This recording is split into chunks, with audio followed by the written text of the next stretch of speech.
Sadly, we all know what extremism looks like. We've all had enough visuals over the last year. 2015 began with Paris and Charlie Hebdo. It ends with, hopefully it ends with only Paris and San Bernardino and the other atrocities that we have seen. We all know what extremism looks like. What does moderation look like? Is moderation merely the absence of beheading, the absence of shooting innocents, or is moderation something else? Is moderation not just the absence of terrible acts, but actually something more substantive, more positive, more forward-looking? Today we're going to take a deep dive in what could be a very sensitive topic, and a topic that I think resonates well beyond this room, well beyond the policymaking environment here in Washington, into our own great national debate about the role of religion in society, the tolerance and expectations and welcome and participation of Muslim Americans in our society, and what we mean by moderation and reform in the context of what we're talking about today, Islam and religion more generally. I could not be more pleased than to have the pairing that we have today on this podium to discuss this very sensitive, but I think extraordinarily important issue. Is there a moderate Islam? What does moderation mean in Islam? What does it mean in practice? What does it mean in theory? How does one achieve it? We're fortunate to have two people who exemplify what one of our speakers is professionally so associated with, which is the concept of moral courage. The concept that courage is not just on the battlefield, but courage is what people can display in society and culture, and it is about ideas and beliefs, standing for them, bringing about change, even if there is a great personal cost. And both of our speakers today have exemplified that idea, that ideal of moral courage within the context of Islam in our society. So first, I'm very proud to turn to Irshad Manji. This is not Irshad's first time speaking at the Washington Institute, but it has been some years since she has been with us. I'm very delighted that she is back. Irshad is the founder and the director of the Moral Courage Project at New York University. She is a prominent speaker and lecturer, public figure, public intellectual, author of books such as Allah, Liberty, and Love, The Trouble with Islam Today, A Muslim's Call for Reform in Her Faith. She's also taken this message to the screen with a very successful Emmy-nominated PBS documentary, Faith Without Fear. I'm very delighted that you could find time in your schedule to join us for today's discussion. I don't call today a debate. I call today a discussion and an exchange of views, and I think that's the spirit in which we're going to proceed. After Irshad speaks, I'm delighted to introduce my colleague here at the Institute, Mohammed Dajani. Mohammed is the Weston Fellow at the Washington Institute. He is the founder of a movement of moderate Islam called Wasatia, which is, of course, Arabic for moderation, a term that is found in the Quran itself. He's a political scientist with degrees from two American universities, South Carolina and Texas. He established the American Studies program at al-Quds University in Jerusalem. Mohammed, as this audience knows, had his own brush with moral courage not too long ago when he took a delegation of Palestinian students to Auschwitz, and has suffered for that in his own work, life, environment back in Jerusalem, back at al-Quds, the object of death threats and car bombings. car burnings. I'm very pleased, though, that he is at home here in Washington so he can spread his message about Wasatia, about moderation in Islam. I'm intrigued as a student of Islamic politics. I'm intrigued to have two people who bring so much intellectual heft, but also personal experience to the themes that we're talking about today, themes of moderation, reform in Islam, how these words differ in meaning, how these words can be applied in practice, and I am eagerly looking forward to their exchange. So first I'll turn to Irshad, and then after that to Mohammed, and then we'll have time for lots of discussion. Irshad. Thank you.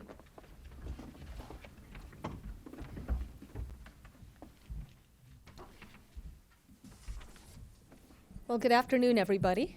Pleased to be here, and I'd like to begin on a rather provocative note by suggesting to my good friend and sometime hero, Professor Mohammed Dajani, that in fact he's not a moderate, that he's a reformer. Now, that may or may not mean that you'll have to change the name of your movement, sir. But I want to explain what I mean by the difference between these two ideas, moderate and reformist. And to do that, I'll start with a very brief video. And it's a video that I did in London, England, for the Guardian newspaper. It's only about a minute long, but it'll give you a good foundation for what I'm about to say over the next few minutes. Let's roll. Moderate Muslims are not very moderate today. They exhibit all of the traits of orthodoxy, including dogma and fear. And what they're most afraid of is the fear of busting out of group identity. And why do moderate Muslims deny this central fact? Because they are steeped in group identity, so that speaking out is selling out. I am not a moderate Muslim. I am a reformist. And that means somebody who recognizes that the Quran contains 3 times as many verses calling on Muslims to engage in critical thinking rather than blind submission. And in that sense, reformist Muslims are at least as authentic as the so-called moderates. So things are changing, and I will explain what I mean by that in just a moment. But let me start with the concept of the moderate Muslim. I mentioned in my video for The Guardian that very often moderates are marked by defensiveness. Defensiveness, first and foremost, about Western imperialism.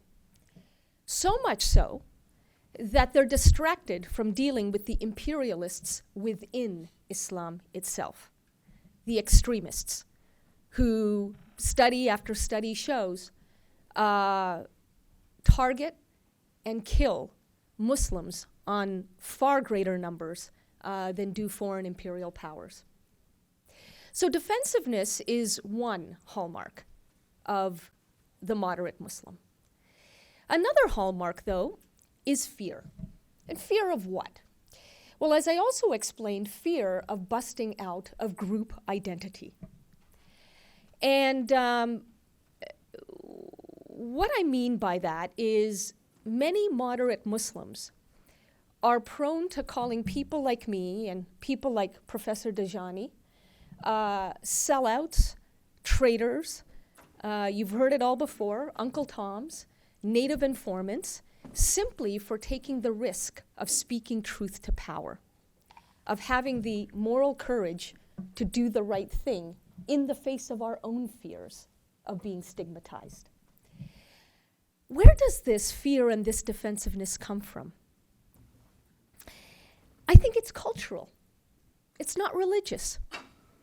As a matter of fact, the Quran contains many, many progressive passages about the need to display moral courage. One such passage, for example, says, believers, Conduct yourselves with justice and bear true witness before God, even if it be against yourselves, your parents, or your family, as in your extended family. So speak truth to your own when there is injustice among your own. That's chapter 4, verse 135. And there's still another beautiful passage, much simpler than this one, that states, God does not change the condition of a people until they change what is inside themselves. That's chapter 13, verse 11. I could go on, but I give you just 2 examples of where the Quran calls on us to be brave within our own tribe. So the defensiveness and the fear of many moderate Muslims is not, I would argue, religious. It is, I would suggest, cultural. Now, what do I mean by that? I mean that within particularly Arab culture, there is a custom known as honor, and in particular, it refers to group honor. Women primarily are the biggest victims of this, as women are assigned the position of carrying the shame in the family. So that if a woman is accused of transgressing moral boundaries by, for example, being seen with a man whom she is not related to, or perhaps dating, or God forbid, dating somebody outside of the faith, she will be, in many parts of the world, accused of dishonoring the family and will pay a very heavy price for it. But I can assure you that men are also victims of group honor, in that they too are infantilized. They are made to be children, so that much less is expected of men in terms of maturity than is expected of women, which means that many men, under the umbrella of group honor, can get away with all manner of crimes and of mistreatment of others simply because they are not the ones who bring shame to the family. It is women. So in different ways, both sexes are their choices are limited as to what they can do and what they can dream of doing. This fear, then, that I talk about among moderate Muslims comes from the idea that I must go along with the consensus in my group. Because if I don't, then I am causing fitna, I am causing chaos, I am causing division. And that is among the worst cultural crimes that one can be accused of. But I mentioned that things are changing. In this country, the media and many policymakers continue to use the phrase moderate Muslims. Where are the moderates? Let me propose to you that moderates are not what we ought to be seeking. What we ought to be seeking and supporting are reformists. And now let me connect these 2 ideas of the moderate and the reformist. Rob very kindly mentioned that a few years ago, PBS commissioned a documentary based on my first book. The documentary is Faith Without Fear. PBS, in its wisdom, and I mean that quite sincerely, sent me and the star of the documentary, my mother, to Detroit to do a screening among Arab Americans. My mother had no idea what was in store for her. I did. And in part, I went because I was interested to see how my mother would handle the hostility. Well, the hostility came, and my mother was shocked. But she was shocked by something more that happened afterwards. During the reception, during which PBS made copies of my book available free of charge, and boy, were they snapped up. I have to believe that there was some huge bonfire in Detroit that night. Out of the corner of her eye, my mother noticed that over the course of a 2-hour reception, a group of young Muslims was forming, and it got bigger and bigger. And after all of the TV cameras and all of the microphones left, these young Muslims approached me and my mother, and they said, "Mrs. Manji, thank you so much for supporting your daughter. It's so rare to see a Muslim parent stand by his or her daughter as she speaks some very, very hard truths." And my mother, diplomatically, graciously, but somewhat frustrated, said to them, "Well, thank you, but why didn't you say that when the cameras were here and when the radio microphones were here so that other freedom-loving Muslims could see that they are not alone?" And a number of these young people looked at each other sheepishly. And one of them finally stepped forward just a little bit to say, "Mrs. Manji, you don't understand. We live here. You and Irshad get to leave 2 hours from now. But we stay in this community, and we can't afford to be accused of dishonoring our families." This is America. These are children of the First Amendment. And still, the cultural pressure of group honor intimidated and silenced them from speaking their truths as budding reformist Muslims. Ultimately, this is why I suggest to you that Professor Dajani, as I mentioned, one of my heroes, is not a moderate. He takes risks. He takes risks that ruffle feathers within his community. He is willing to put his life on the line for reconciliation. He is not defensive about the backlash that comes his way. Quite the opposite. He seems to be extremely, if I can use that word, calm and level-headed and philosophical about it. And what I would like to leave you with is this. The good news is that the Mohammed Dajanis of this world, though they are rare, will be more and more populous as you see the next generation of Muslims grow up. You know, not too long ago, I did an hour debate on Al Jazeera about whether there is need for reform within Islam. And afterwards, certainly, I received hate mail. Sure, I got vitriol. That's to be expected whenever you take a position on anything these days.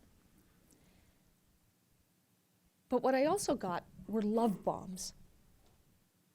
More than hate mail, love bombs from young Muslims on Twitter, on Facebook. And here's a sign of progress. Not a single death threat. Sounds kooky to suggest that that's progress.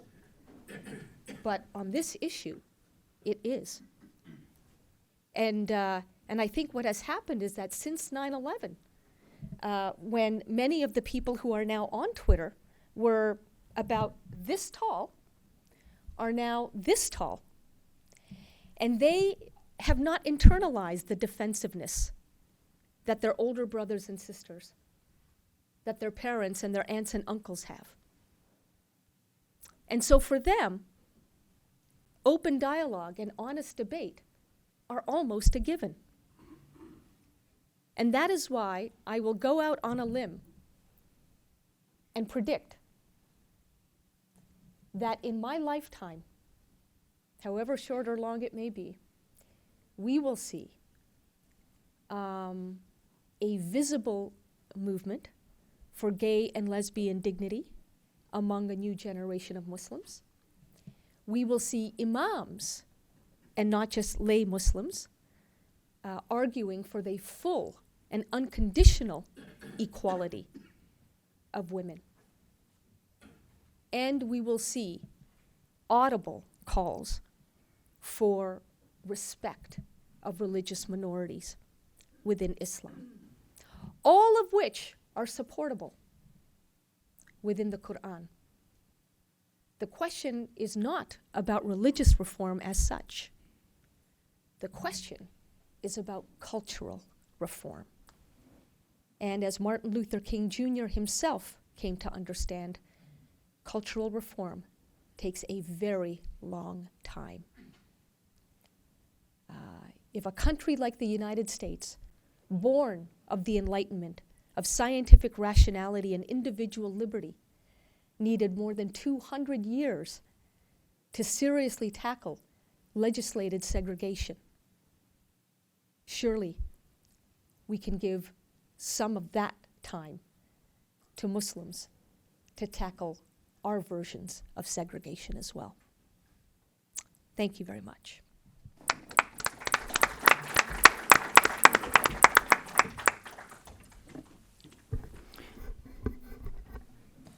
Thank you. Thank you very much. And that was very touching, Irshad. Thanks, Robert, for actually having opened this discussion. I think of myself more as a moderate rather than a reformist. And the reason is that the meaning of reform is to go back to the original. And I don't want to go back to the original. I don't want to go back to the state of affairs that was.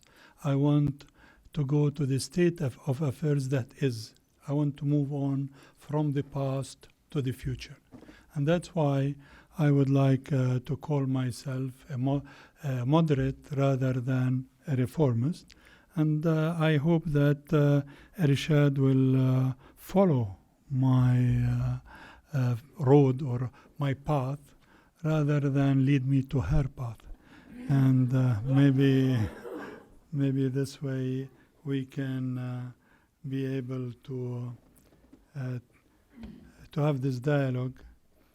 It is, how is it? Actually, because I believe that moderation is balance, balance is justice, and justice is humanity.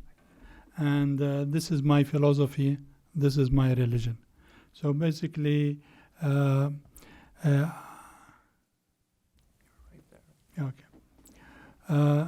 while I myself believe that Islam, Christianity, and Judaism are religions of moderation, reconciliation, and peace, and the religion is an essential part of the human pursuit for felicity and security, and thus it is part of the solution. Someone else may argue that religion promotes extremism, and thus it is part of the problem. Who is right, who is wrong? Can both be right? Where you stand depends on where you sit. Where I see hope, you may see despair. Where I read love, you may read hate. Where you find conflict, I discover peace.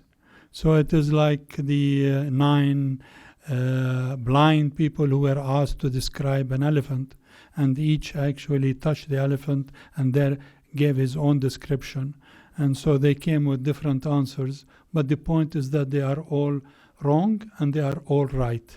And so this way we can be both right and wrong depending on where we are, and this is the middle path.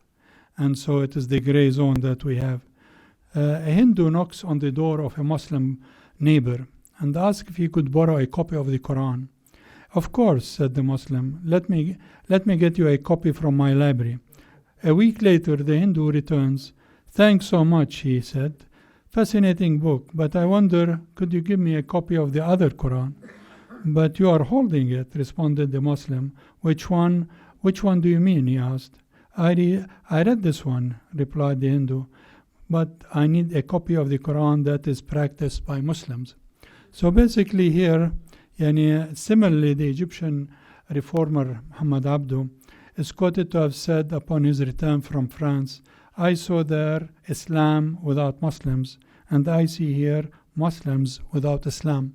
And I think that also would apply to other religions, that we can look to an extremist Jew and see in him that he is a Jew without Judaism, or an extremist Christian, and we can see him as a Christian without Judaism, and without Christianity. And in this way, I believe that the problem lies in whether we are Muslims, Christians, and Jews. What divides us is how we interpret the text, how we look at the text, how we read the text, what we do about the text. So when what the holy books say and what people understand, interpret and claim what it says, and often totally different things. So when reading the holy books, you may discover freedoms in the same line in which another may see strictures. What you see depends on what you are looking for. As the English poet William Blake once wrote, both read the Bible day and night, but thou read black where I read white. So basically, extremists read the holy books with a closed mind. They read it selectively, taking verses out of context or misinterpreting verses to meet their own needs, agendas, views, interests, and expectations. That's why extremists do exist in all religions. We don't see things the way they are. We see them the way we are. And in this way, it is actually, this is what reflects, this is what differentiates between an extremist and the moderate. The question is that all religions, whether Islam, Christianity, Judaism, Hinduism, whatever religion you seek, all religions share the moral values of moderation, peace, love, compassion, mercy, forgiveness, kindness, tolerance, charity, justice, doing good, and forbidding evil. It is the whole idea of the golden rule is present in all religions. Do to others as you want them to do to you. So when we treat others kindly, fairly, and lovingly, we are truly living Torah. And so when we have problems, we seek refuge in the cross. And the Quran also states that there may spring from among you a community who would invite to goodness and enjoy right conduct and forbid evil. One of my favorite verses in the Quran. So also religions call for peace, and whether it is Christianity, Judaism, or Islam. And so here I believe that what my philosophy is to try to seek in the interfaith of all religion a medium value, and this value is moderation. So this is where we would all stand. It is Plato wrote about moderation, Aristotle wrote about the golden mean, Buddha talked about the middle way, Maimonides talked about the doctrine of the mean, even Ibn Taymiyyah wrote a book about the middle way. Hegel's synthesis of opposites, or Stephen Covey's book about the third alternative, and the Wasatia that talks about the straight path. They are all different expressions reminding us of moderation as a human core virtue to cultivate social harmony and peaceful coexistence. So we seek moderation in Judaism, we seek moderation in Christianity, and we find it also in Islam, To give an example, in Judaism, when the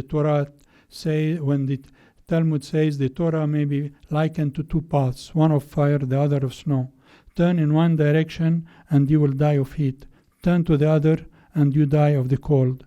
What should you do? Walk in the middle. So basically, it is walking in the middle because you are protected by the peripheries. If you walk on the peripheries, you stand to fall into corruption, into evil, while the middle road can help you, can help by making that balance. So basically, we find also moderation in Christianity, and we find moderation in Baha'ism, in Buddhism, in all religions. And I want to focus today on moderation in Islam, because there are those who are saying Islam is not moderate. And I'm not here to defend Islam, actually. Islam has God to defend it. But I'm here to build bridges of understanding so that we do not go into the abyss of hating each other or thinking we are right and the other is wrong. And that's why I'm trying to seek this middle value that we have. Islam, the core of moderation in Islam lies in two verses. One, which says, we have created you an ummatan wasata. We have created you a temperate nation, a balanced nation. And this is in al-Baqarah surah. And al-Baqarah surah is made of 286 verses. And this is verse 143, so it comes exactly in the middle. However, it is preceded, and wasat here means middle, linguistically, religiously, it means justice, centrism, middle ground, temperance. But the significance of this verse is that it is preceded by another verse. And then, so there is, the foundation is built on 3 columns or 3 bricks. It is the idea that it is preceded by verse 142 that says, he guides whom he wills to a straight path. So we are talking about a path, a straight path. And then, so it is a path to deliverance. And then the verse talks, and thus we created you a moderate nation, which actually builds on the golden rule. And then we walk onto that to justice. Actually, justice is the core, because when then the verse itself talks about being a witness, and to be a witness, you have to be truthful, and you have to have wisdom. You have to be honest and truthful to be able to be a witness. Maybe some are not, but this is the characteristics of a supposed witness. So here we have the road taking us to the middle path that would lead us to justice. And in justice, we find humanity. So this is the core of the golden mean within Islam in terms of moderation. So a Muslim moderate adopts an Islamic understanding of the Quran that is rational, progressive, and humanistic, which can only be gained through accepting the Quran as the only divine authority. He combines rationality, faith, and science in order to have a better comprehension of Islam. What are the characteristics of such a moderate?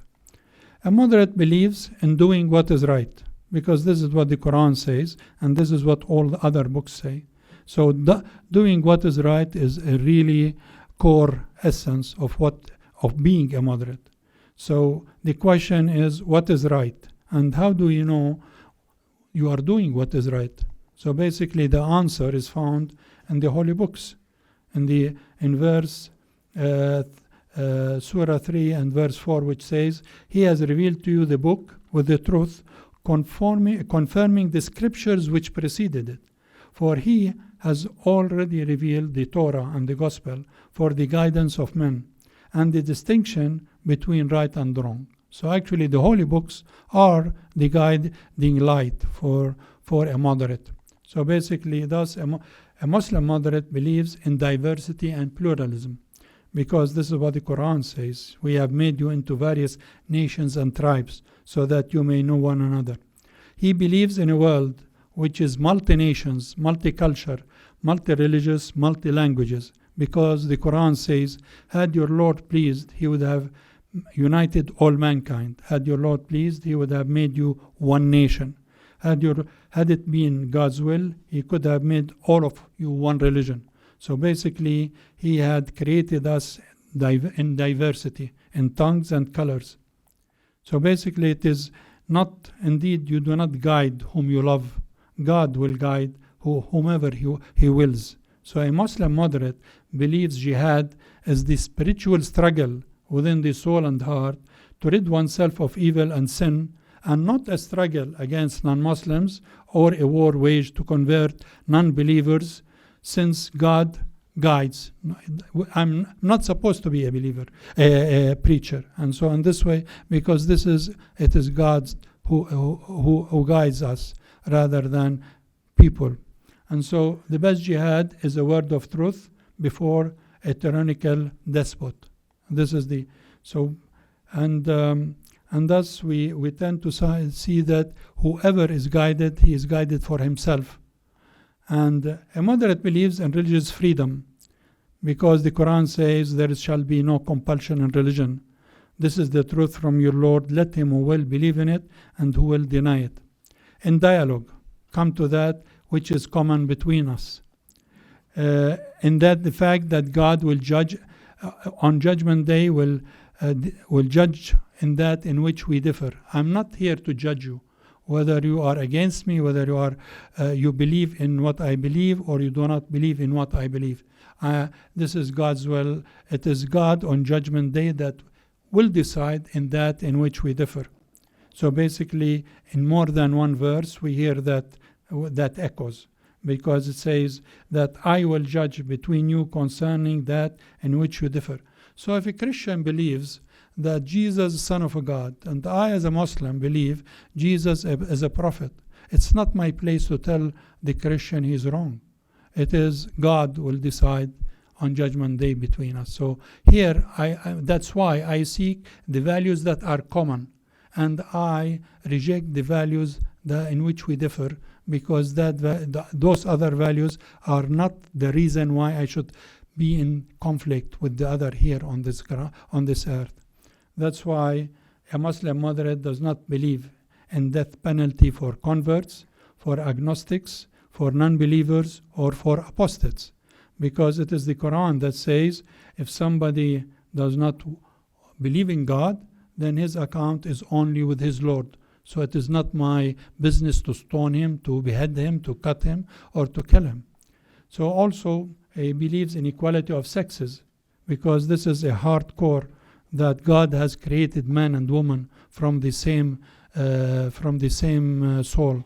So that's why man is not preferable to woman.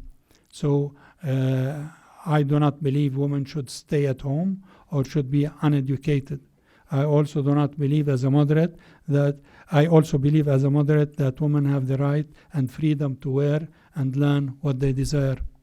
So a moderate does not believe feminism undermines the Islamic way of life. Aisha, the third wife of the Prophet, was a champion of women's rights. I do not believe that female genital mutilation is an Islamic tradition. I do not believe that it is part of Islam, and it's not mentioned in Islam. So I don't carry that weight that because some societies do that Islam is to blame. So also a moderate does not believe in stoning adulterous women, since there is no mention in the Quran of stoning anyway. Those who commit unlawful sexual intercourse of your woman, bring against them 4 witnesses from among you. And if they testify, confine the guilty woman to the houses until death takes them or Allah ordains for them another way. So basically, I could look also at another verse that calls for flogging, but I would like to look at this one, which actually does not.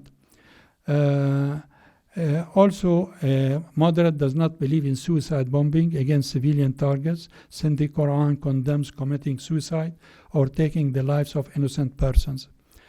He does not believe in punishment for lesbians or homosexuals, since sex preference is not a sin and there is no sanctioned penalty in the Quran. A Muslim moderate is neither anti-Semitic or anti-Jewish, because the Quran is full of verses which actually talks, children of Israel, remember the blessings I bestowed on you, and that I have exalted you above the nations. Or children of Israel, remember that I have bestowed favors upon you and exalted you above the nations. A moderate believes in God's messengers without discrimination between any of them, because the Quran says that God did not discriminate between any of them. A moderate does not believe all the ahadith are authentic sayings of the Prophet, and accepts only those that are in harmony and consistent with the Quran. He does not believe that the Quran abrogates early holy scriptures, and that it is the book rather than one of the books. He believes in all holy books and teaches his children the wisdom contained in them.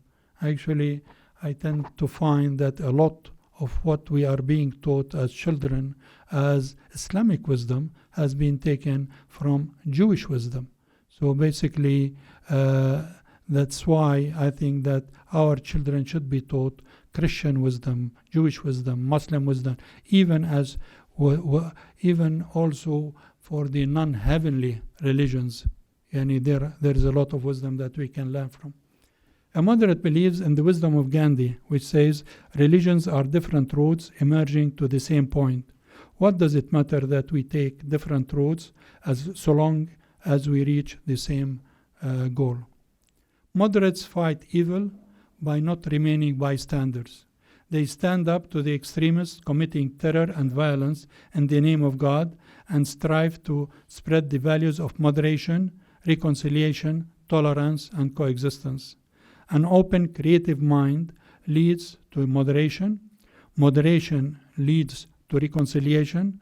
Reconciliation leads to peace. And peace leads to democracy. And democracy leads to stability, security, and prosperity.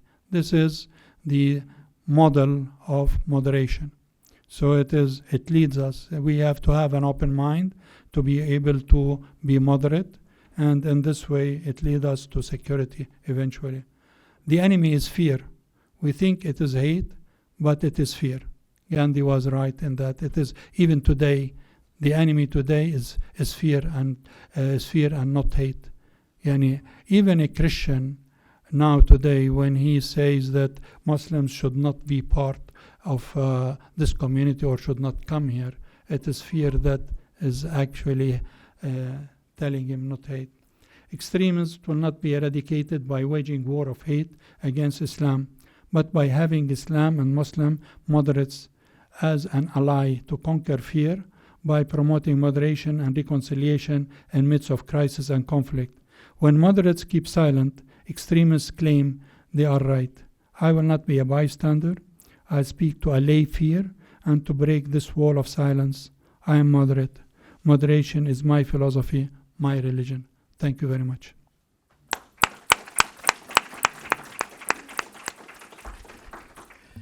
Very good. Thank you both very much, Irshad and Mohammed. I want to pose a couple of questions.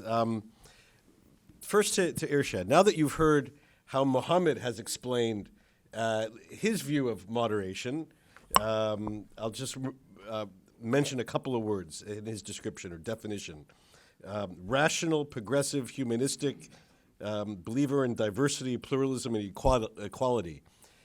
Is this how you view moderation? Or where does that stand between moderation and reformism? Are we talking about definitions here? What's the difference? First of all, I don't see this as a semantic debate. I see this as a very practical discussion about reality. When Professor Dajani talks about moderation with the descriptors, Rob, that you've just given us, I buy it. I love it. I think it's wonderful. And in theory, therefore, I would be a moderate. But the reality is that moderates today do not behave in the way that you've just described. This is a vision, Professor Dajani, that you have enunciated for all of us. And it's a beautiful vision, and I believe we will get there. As a critical mass of Muslims, we will get there. But we are not there precisely because moderates do not act in pluralistic ways, in ways that humanize all kinds of people, in ways that give equal value and equal treatment to the lives of people other than their own group. And I think what this all comes down to is something that Martin Luther King Jr. pointed out when he was having to encounter tepid liberals in the South. He pointed out that in times of moral crisis, moderation is a cop-out.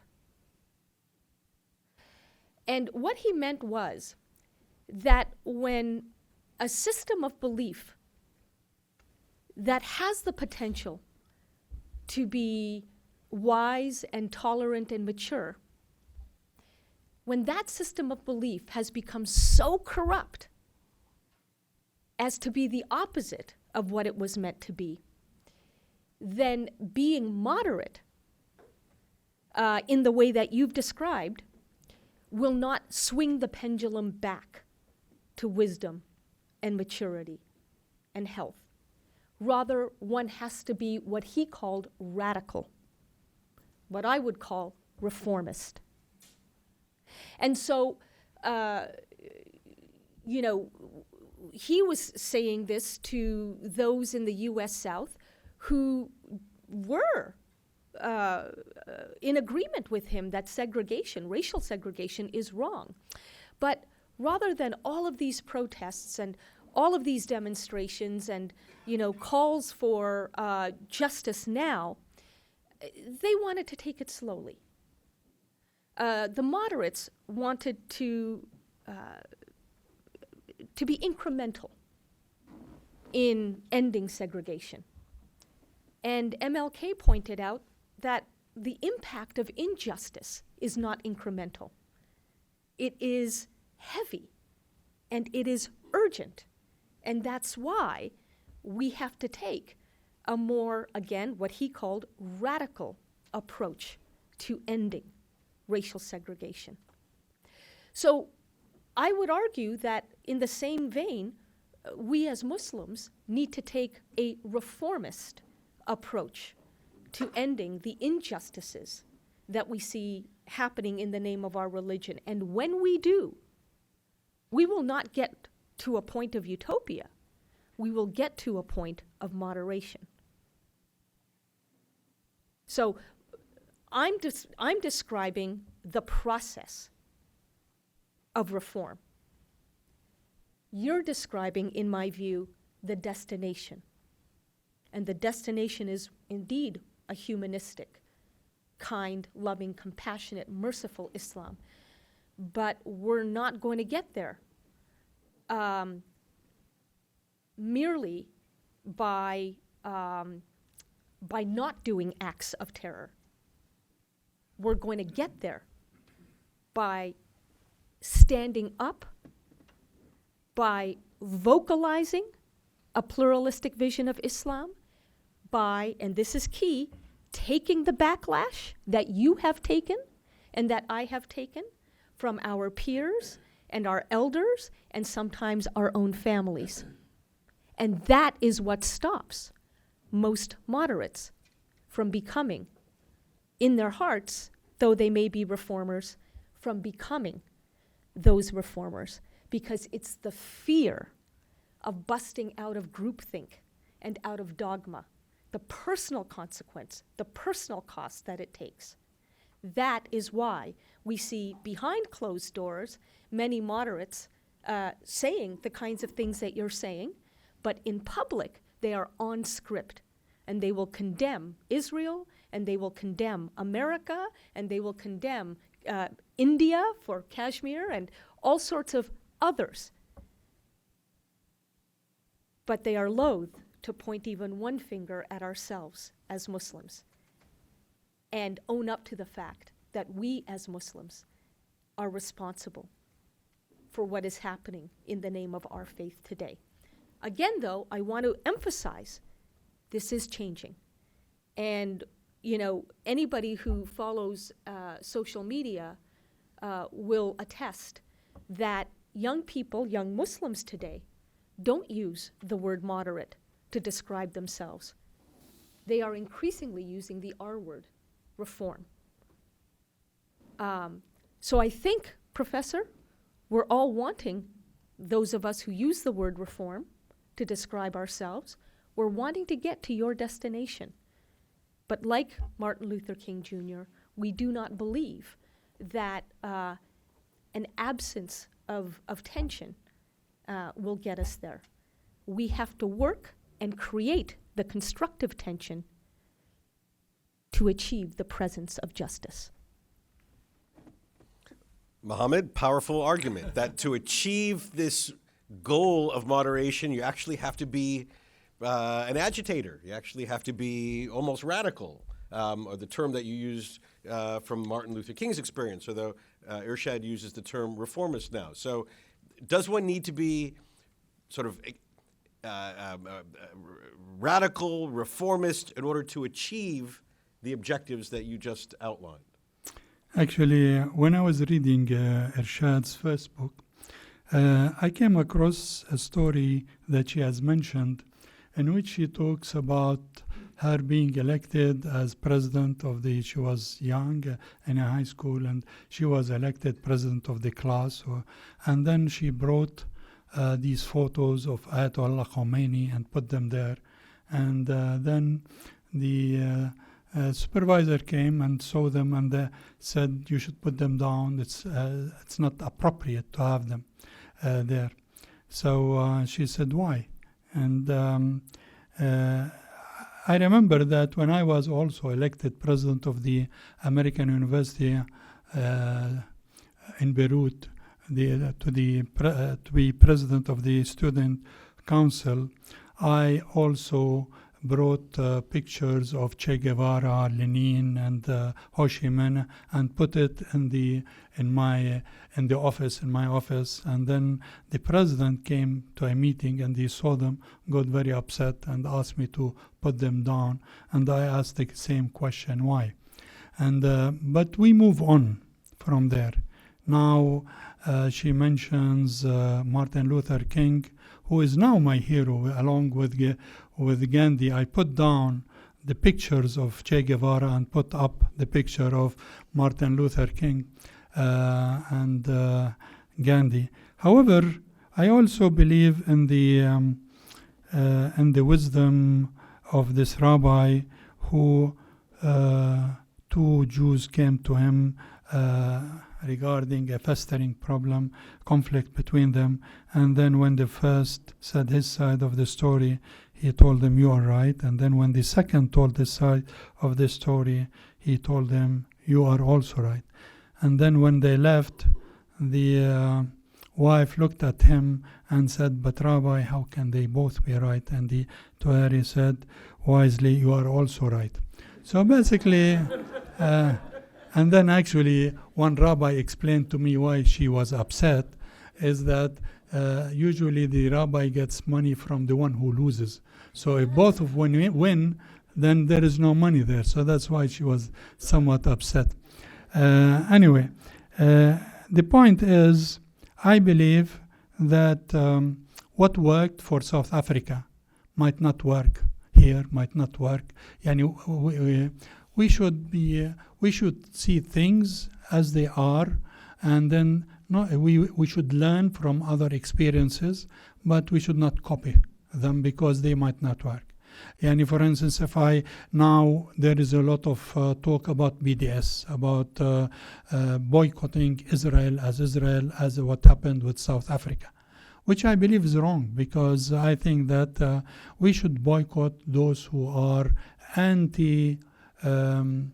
anti-giving Palestinian human rights, or those who are against, who are pro-occupation, or those who do not believe in collaboration or in coexistence.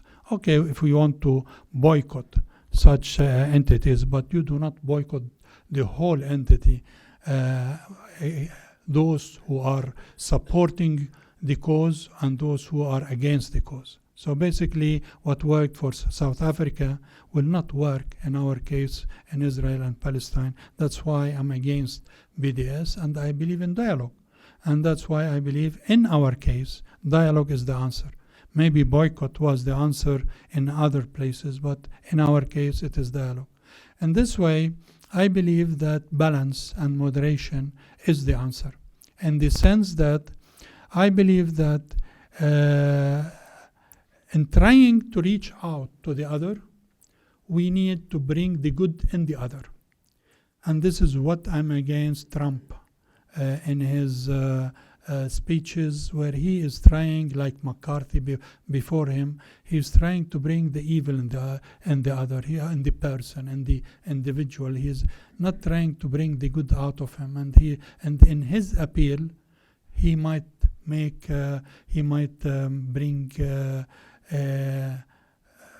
disaster. This is what happened in Rwanda.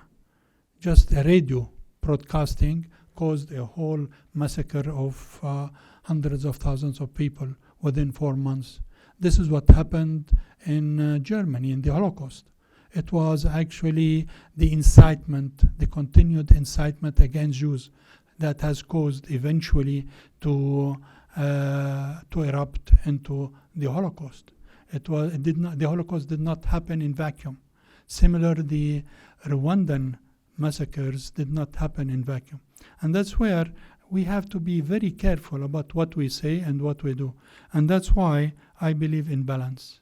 I believe that if we adopt balance in whatever we do, whatever we say, then we will be able to reach out for the other and be able to resolve conflicts within a balanced view, within putting ourselves, like Lee Harper said in the novel To Kill a Mockingbird, putting ourselves in the shoes of the other, to wear the skin of the other and see things from the point of view of the other.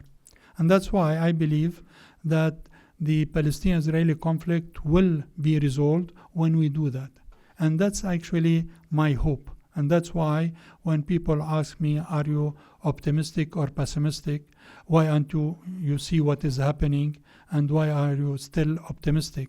I see you are looking at the present. I'm viewing the future. So that's why I remain optimistic. And that's what I hope will happen in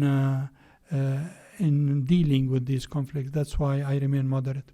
Rob, can I just add quickly? I want to echo and applaud Professor Dajani's condemnation of Donald Trump's latest statements. There will be more, I'm sure, about banning Muslims, incoming Muslims from the United States.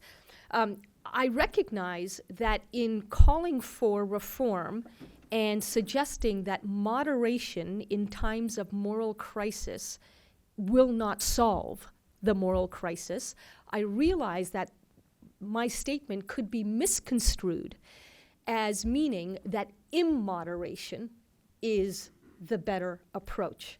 And therefore, Trumpian immoderation is fine. I am not in any way suggesting this. In fact, back to Martin Luther King for just a moment. One of his teachers, informal teacher, somebody from whom he learned, was a woman by the name of Lillian Smith, a white woman from the U.S. South. First of all, the fact that she was a woman and the fact that she was white and she could have taught him how to stand for his rights as a black man puts a lie to the politics of identity. Let me just add that as a tangent, that we are, regardless of our skin color, our gender, our sexuality, our nationality, able to put ourselves in the shoes of others. We are able to empathize regardless of the identities that we carry around with us. But Lillian Smith taught MLK, among other things, that there's a difference between a destructive extremist and a constructive extremist. And all she meant by constructive extremist was somebody who, like Professor Dajani, was willing to speak truth to the powers of society about what needs to change, and then offer a constructive way for how to get to that change. So even calling somebody like that an extremist in today's context would sound scary and probably misleading. But what she was pointing out was that you have the choice of silence or you have the choice of becoming vocal.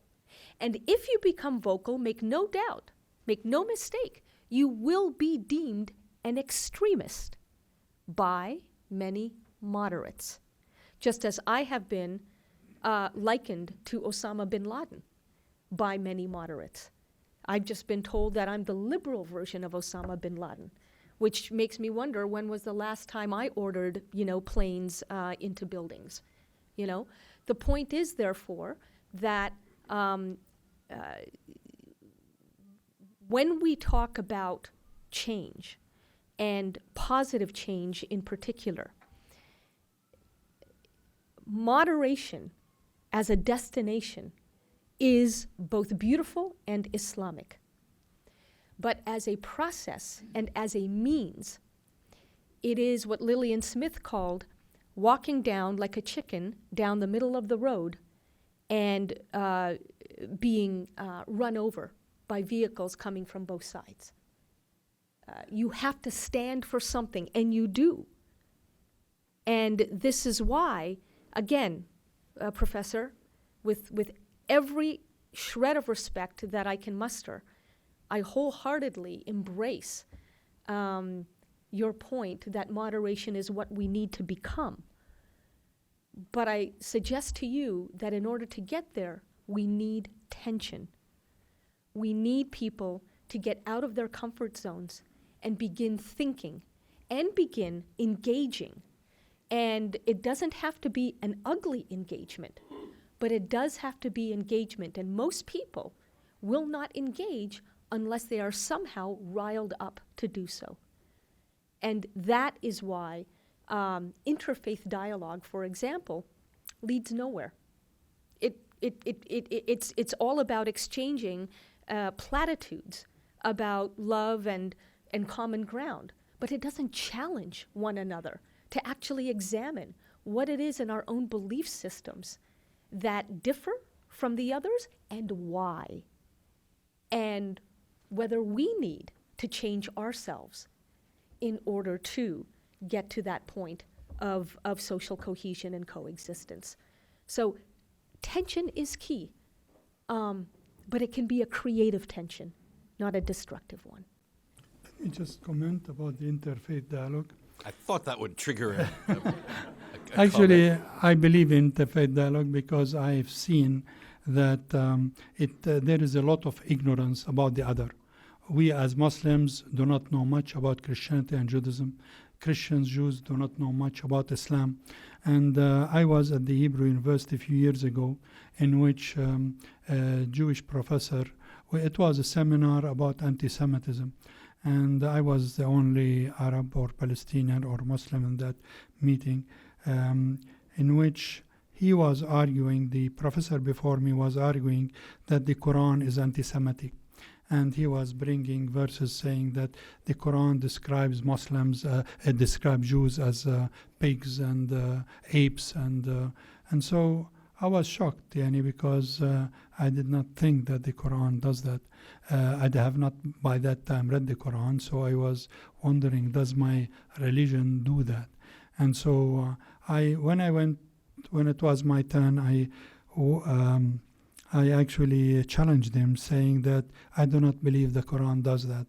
And so he got upset, left the room, and I thought he left. But then he came back. It seems he went to his office to get the Quran, couldn't find it, went and bought a copy from the store and came back and said, may I read to you the verses? And he read two verses in which said that the Quran,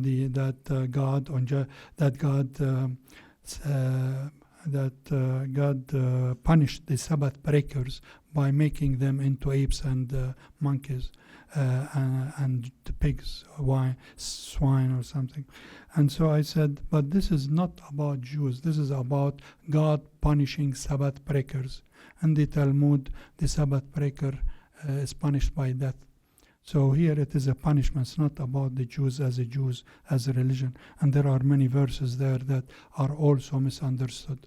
So basically he came and sat next to me, and I whispered to him, I hope that this is the beginning of a beautiful friendship, quoting Greek in Casablanca. So, but my point is that interfaith dialogue helps to clear the air, helps to actually explain, helps us to understand, and that's where I favor or support interfaith dialogue. Okay, let me ask both of you about a different grenade that you put into the conversation earlier, Irshad, and that's about culture. You suggested, if I understood you correctly, that there's an awful lot of the problem that we're focusing on is deeply connected to culture, not religion. And you implied that this has a lot to do with Arab culture, not so much how one reads the holy books or what's in the Quran, but culture. So I want to ask you and then ask you, Mohammed, if it's culture so much, why not focus on culture? Why focus on Islam? Why not take on Arab culture? And to you, Mohammed, is this right? Is this really not so much a problem of how we interpret the holy books, but this is Arab culture. That's a problem that's limited to the 300 million Arabs of this world, not the 1.345 billion Muslims of this world. It's a particularly Arab problem. First of all, I want to contest the premise of even the question that you just asked, Professor Dajani, that it's a problem limited to 300 million, not to the 1.2 or 3 billion Muslims. The problem that we're facing is that Arab culture has colonized the faith of Islam. And so, unfortunately, this is a problem for all Muslims around the world. Even the world's largest Muslim majority country, Indonesia, once a haven of pluralism and tolerance, has in recent years become the recipient, the reservoir of billions of dollars, petrodollars, from the Arabian Peninsula, and particularly on the coastal areas, of which there are plenty in Indonesia, where many, for example, wealthy Arab tourists go. Well, in order to cater to them, what happens? Women in those parts of Indonesia are now forced to wear abayas. Okay, so the point again is that there is a colonization happening, but moderates do not speak about Arab cultural colonization of Islam. They speak only about American or Israeli or sometimes Indian colonization of what are considered to be Muslim lands. And that is, again, why moderation in theory is a beautiful thing, but in practice is actually a very narrow and limited approach to reclaiming the better angels of Islam. Now, why not then tackle culture rather than religion? Well, that's precisely what I do in my work. But then why the trouble with Islam instead of the trouble with Arab culture? Well, in part because Muslims ourselves have entwined Arab culture with the practice of Islam. So no wonder so often Muslim women outside of the Middle East are told that the only proper way of presenting yourself as a Muslim woman is to wear a pre-Islamic Arab garment known as the hijab and sometimes as the veil. So at the end of the day, we have to separate culture from religion, and then in doing so, take the best of both. Okay. Mohammed? I don't know about culture in the sense, is it Arab culture or is it, it's not. Yani, the Arabs have the problem of monopolizing Islam because of the fact that Islam, the Quran is in Arabic. And so they monopolize the language, and as a result, they feel they impose their terminologies, or they impose their understanding or their interpretation of the Quran. But the problem is that it is what is happening. I see it in terms of extremism and moderation. And for instance, you were talking about what has happened in these countries regarding imposing, and I think that this is related to the extremist of the reformers, such as the Wahhabism. And for instance, we have Ibn Taymiyyah, we have Sayyid Qutb, we have Hassan al-Banna, who were extremists and tried to impose this extremism. But it has nothing to do with being Arab or being within the Arab culture. At al-Quds University, Hamas tells the students who are poor, particularly the women, unless you wear this veil, you will not get a scholarship. So the scholarship is linked to what you wear. And then I have seen many young women who shifted from wearing modern clothes to wearing the veil, not because they wanted that, but because there is scholarship in there. And so, or the family, or that there are girls who are doing it because the others are doing it, if not peer pressure. So basically, I would say that I don't know if it is an Arab culture. I don't think so. It is a backward culture, yes. It is a traditional culture, yes. But Arab, I don't think so. I would not put that term there, because there are within the Arab culture, you would tend to find also there are those who are extremely modernist, who have studied in the West, or who are promoting values that are taken from the West or believing in the West. Okay. Let's open the floor to your questions. It's a fascinating exchange. Please feel free to identify yourselves when I call on you. Try to keep your question fairly brief. We'll start over here. Yes, sir. If you could take the microphone, then we'll move around here. Greetings. My name is Rasul Nafisi, and I have issue with Professor Dajani's presentation, because it is not uncommon for a lot of good Muslims to take the good verses out of Quran and say this is Islam and all that. And this is wonderful, but it's not practical, because in reality you can field a lot of other ideas from the extremists who emphasize the radical part of Quran, the anti-democratic parts of Quran, and the Ayatul Qital, or Surah An-Nisa against women, or Surah At-Tawbah against all other people. So basically, it is not a good idea to do the literal reading of Quran in order to say, Islam is moderate. And it doesn't work. It has not worked so far. I think a better idea, maybe, is to take a page from the Christian Reformation, although I agree with Professor Dajani that each culture is different and all that. But what happened in Christian Reformation, they distanced themselves from the literal reading of the text. And I said, let's look at the intention. And in Islam also, it's 700 years ago, the ideas of maqasid al-sharia came around, the purpose of which was to look at the intention of the lawgiver, not the word of lawgiver.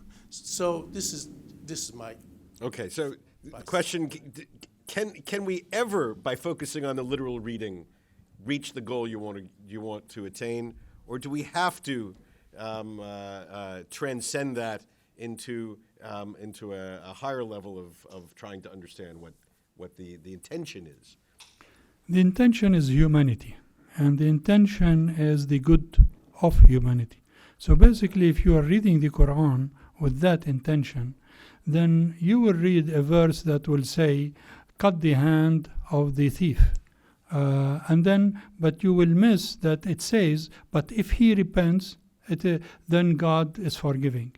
So basically, if you want to take the first part and cut his hand, or if you want to take that part figuratively speaking and say, how do I cut it? Not by physically cutting, or else most people will be handicapped, and as a result it will be a problem in society, but rather by teaching him a profession. And in this way I cut his hand. So basically, it is whether you read that verse with a human side, with a human eye, with a human heart, or whether you read it with a heart of stone. And in this way, you can cut, behead, do whatever you want. And that's what I believe the difference between the moderate and the extremist. The extremists read it with a heart of flesh.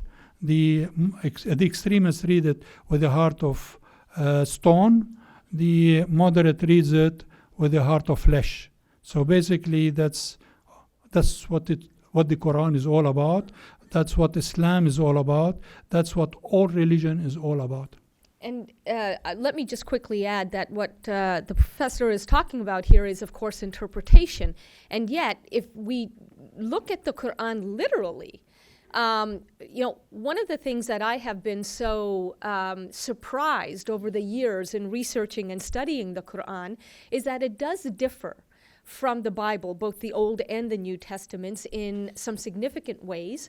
And one of those ways is, as I mentioned in the Guardian video, that the Quran, taken literally, contains 3 times as many verses calling on Muslims to think and analyze and reflect and rethink rather than blindly submit. And so just on that basis alone, if more Muslims, many more Muslims, took seriously the very book that they claim to be inspired by, we would see the kind of behavior that Professor Dajani is talking about. Instead, what we get from many moderate Muslims are these shibboleths that, if you kill a human being, it is like killing all of mankind. Sorry. That's not what the verse says. It says, if you kill a human being, it is like killing all of mankind, unless you are killing that human being as punishment for murder or other villainy in the land. In other words, if you consider American boots on the ground in a Muslim land as being villainy, then that clause within that passage of the Quran gives the extremist a loophole, gives the extremist an escape hatch. And so, once again, there is a lot of sanitizing going on in what the Quran says. Anybody who reads the Quran and seeks to be coherent about it will be forced to select, will be forced to choose. I cherry pick. Extremists cherry pick. I would argue with the greatest of respect that Professor Dajani cherry picks. The question is not, who's being true to the Quran. The Quran is an incredibly complicated document. The question is, who's being honest about their selectivity, and to what end are they selecting? I'm selecting in order to bring out the better angels of Islam. And if that forces me to cherry pick, I plead guilty.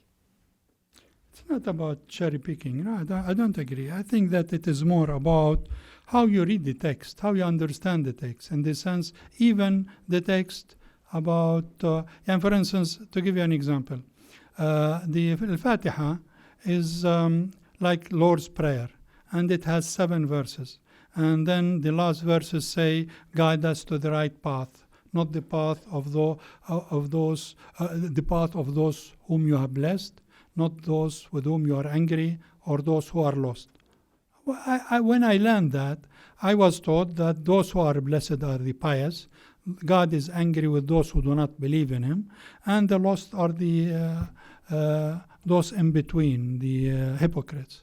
Now it is being translated or being interpreted to say the blessed are the Muslims, God is angry with the Jews, and the lost are the Christians. Same thing with the verse, and we have created you a moderate nation or a centrist nation or middle ground nation. While here the word wasat is interpreted to mean tolerant and temperate. The radicals interpreted to say, based on Ibn Taymiyyah, to say, oh, it means that there is no middle ground in Islam. There is, you are either right or wrong. And this verse means that Muslims are between Jews who killed prophets and Christians who made their prophet a god. So that's their interpretation. So actually they go beyond cherry picking to go into the text itself and try to misinterpret or try to put their own interpretation into the text in order to make it look as if it's a clash of civilization. Islam is better than others. Similar when it says in the Quran, religion to God is Islam, while actually the Quran meant Islam to include Christianity and Judaism because it meant believing in God and worshipping God, surrendering to God. The radicals would say, no, it means the faith, that religion to God, Islam, then Islam means that we have to erase all other religions, or all other religions have to convert into Islam to become Muslims. So they are playing with the text much more than just. I agree that there is some cherry picking, but also the more dangerous is the interpretation. Yes, right in the middle.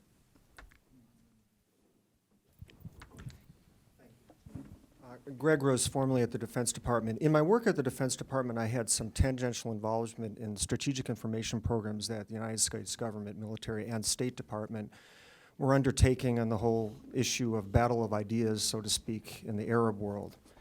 And my question to you, and there was a lot of debate about it and a lot of controversy back and forth on various parts of it. Most of the audience that you have here is not Muslim. And when I hear about interpretation of the Quran not being Muslim, it's interesting. But I could see an argument for and against people like me and governments that are not Muslim, so to speak, not involving themselves in this discussion. It has to come from the Muslim world. A very good friend of mine was Archbishop in the Episcopalian Church in Cairo. And I asked him this at a dinner a week ago, and he said, no, this has to be Muslims talking about this.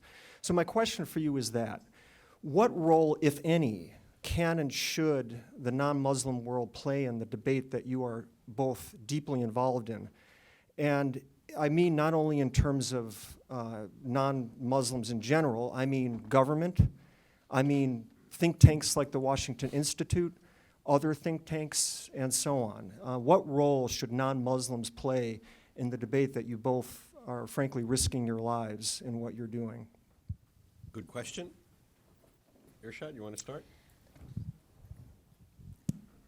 I mentioned in my formal remarks that supporting reformists, some might say dissidents, within the Muslim world is key to two things. One, to their survival, and two, to bringing to this part of the world interpretations of Islam that that typically media will not offer. It is through the support of those with dissenting points of view, that we will ultimately, I think, understand there truly is diversity within the world of Islam. And it's not like Muslims understand this yet. Many Muslims, particularly of a certain generation, I'm talking about elders, refuse to believe that the new generation has a different point of view or different interpretations. And many, as I mentioned in my story about the kids in Detroit, are afraid to speak their interpretations for fear of being stigmatized and ostracized, and their families, more to the point, being pilloried for doing so. And so by bringing to this part of the world those voices that offer something fresh and different, and giving them places to do their scholarship, giving them platforms to express themselves, and creating at universities and other places, even hospitals, for example, as Muslim chaplains, reformist Muslim chaplains, creating positions for them to begin to engage, to raise conversations and then engage in conversations with both Muslims and non-Muslims, I believe is the kind of soft power that America, has the genius and the resources to offer to the world. I might add, by the way, that it wouldn't hurt to bring some reformist Muslim chaplains to prisons as well. Okay, thank you. Mohammed, what role do non-Muslims play in? Actually, I see three entities there in your question. First, there is the government. Second, there is civil society. And third, there is the think tanks in that way. For instance, I believe that it is the role of governments really to put a lid on extremism. Whenever there is an Islamophobia, anti-Semitism, whatever type of, then the government should actually not allow this because it poisons the environment. Then there are the think tanks whose role is to be a forum for such a dialogue in order to build bridges between civilizations and religions and communities. And then there is the civil society, which should actually within the community try to be open to various religions. That's why we are starting in Germany a house that called the Wasatia house, in the sense that to open it for Christians, Muslims, Jews, whatever, to do activities there. There is, I read also in Berlin, there is a mosque, church, synagogue being built in one, where people can go there and pray. And that's, I believe, is very important in order to build bridges between the communities, to help them live together, understand. This is what America is all about, this multiculturalism, multipluralism. And in this way, I think what we need is not to look at Islam as the enemy, but rather as extremists within Islam. And so there has happened so many incidents before what happened in San Bernardino, but it was not committed by Muslims, by Christian walking into a church and killing. And then, oh, it's a Christian, then it is a murder. While the first time it happened when a Muslim does it, then it is Islam and it is the religion. And so rather than it's an extremist like any other extremist who have done similar things before. And so people are being, instead of looking at the problem about 50,000 or 100,000 as the enemy, who are the extremists within Islam, they want to portray Islam, which has 1.6 billion, as the enemy. And instead of taking Islam as an ally in order to fight this war of extremism, this war of terrorism, and so this war of enmity and hatred, they want to make Islam as part of that. And so that pleases people like ISIS very much, because they claim they represent Islam when they don't. They are in this way. But when you take Islam as your enemy, that's part of the big problem that we are facing.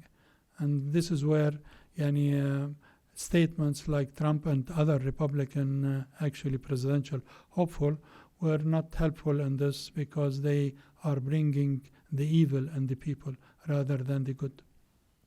Irshad, a final word? Yes. I think Mohammed Dajani and I agree on far more than might have been suggested this afternoon. The reason I can remain a Muslim with integrity is quite simply this. We as Muslims are to worship one God, not God's self-appointed ambassadors. And it goes back to something that Professor Dajani so beautifully said, that it is God who guides us rather than people. And because we are to worship one God and not God's self-appointed ambassadors, none of us is to behave as if we have a monopoly on truth and knowledge, which means that it becomes a spiritual duty for Muslims to help build societies in which we can disagree with one another in peace and with civility, because anything less means that somebody is playing God.